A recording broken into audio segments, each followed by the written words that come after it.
Episode 129. Go home and make a baby. Mr. Robinson, he got away.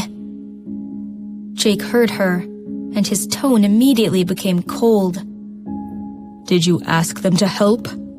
Yes, Miranda felt reluctant to say. But I was lied to. Jake was quiet for a second. Feeling anxious, Miranda immediately added, I took a picture of him, though. Since Drake Howard had hacked his computer, he should be able to find out his identity. Okay, send it to me. Right away. Jake hung up and received a photo from Miranda. It was the photo of a young man, looking like he was in a hurry. All his features were quite clear. Serena caught a glimpse of it, and her heart suddenly thumped. Without thinking, she blurted out, Stephen Wrong! Jake looked at her curiously. You know him? He is Lila Cox's help? Jake nodded. Serena's heart raced. It was him, Stephen Wrong.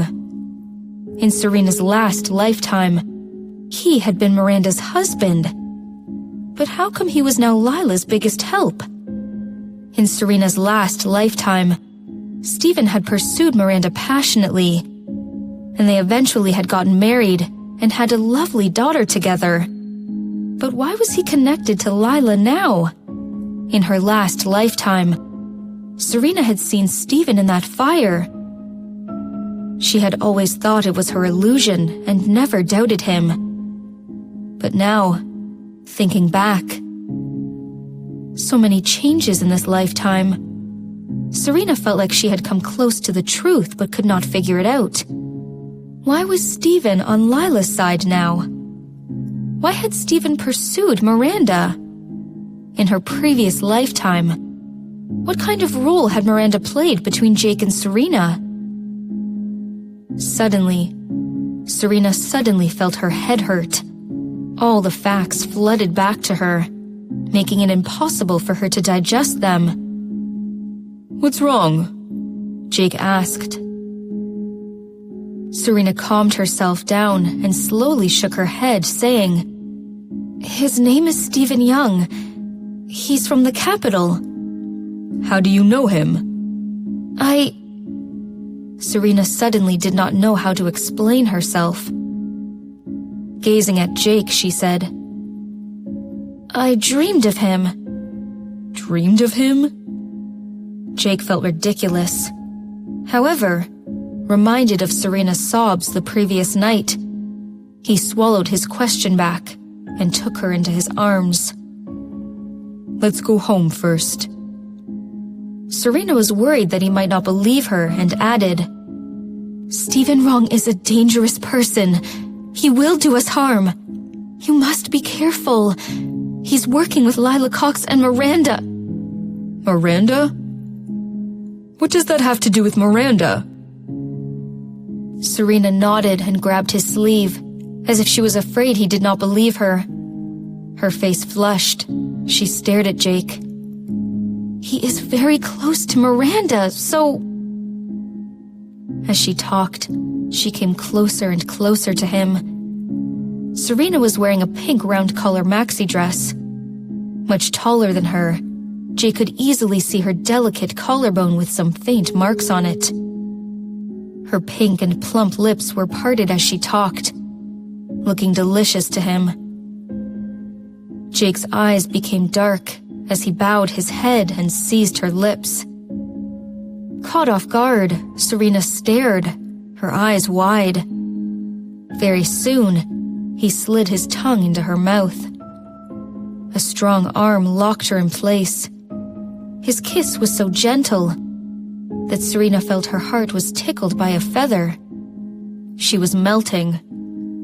Hey there, Captain Henrik Robinson's voice said. Serena opened her eyes and abruptly pushed Jake away, her face flaming. She saw Captain Robinson's teasing smile.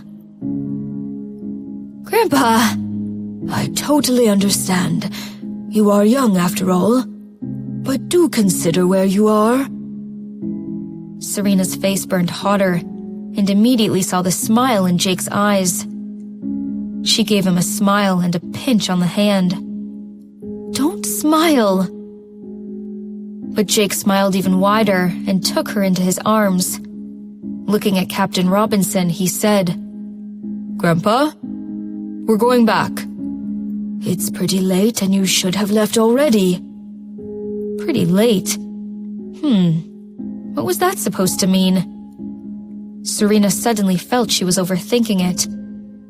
She tried to free herself from Jake's embrace, but he would not let go. "Right, it's late, so we'll go back first. Sleep tight, Grandpa."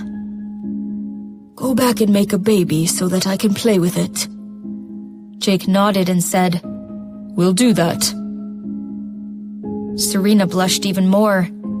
Unable to wriggle free, she simply pretended that she had heard nothing.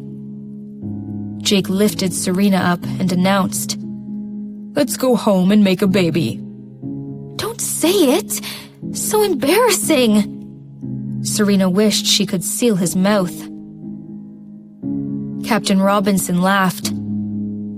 Hanging on Jake's neck, Serena was taken to the car and then put on the back seat. However, the moment he opened the door of the car, a woman appeared not too far from the car. Seeing Jake putting Serena on the back seat, Lila Cox pinched her own arm and almost ripped her bottom lip with her teeth. Noticing that Jake had seen her, Lila immediately smiled, getting rid of the jealousy and resentment on her face. "Brother Jake, I want to speak to—" But Jake did not even deign to roll his eyes at her, quickly got in the car and drove away. With the car exhaust blowing on her face, Lila Cox bristled. Her phone rang, and it was from an unfamiliar number. It must be that useless Stephen Wrong. She did not take the call and turned her phone off. Holding a cell phone standing on the roadside, Stephen became desperate. "My useless cousin. The woman is no more than a slut whom Jake did not even want. If our family knew that the reason you did not want to inherit the family business is to work for her, they would probably kill you." A charming woman yawned as she put on red nail polish. "You should go back home and be the young master you are." "Shut up!" He squeezed the phone in his hand and then smashed it on the ground. "Wrong Anna, you mind your own business." Wrong Anna touched her nose and said, "All right. I saw that coming." "Where's Aunt Camilla?" "She's waiting for you at home. My dad and your parents are there as well." "Let's go then."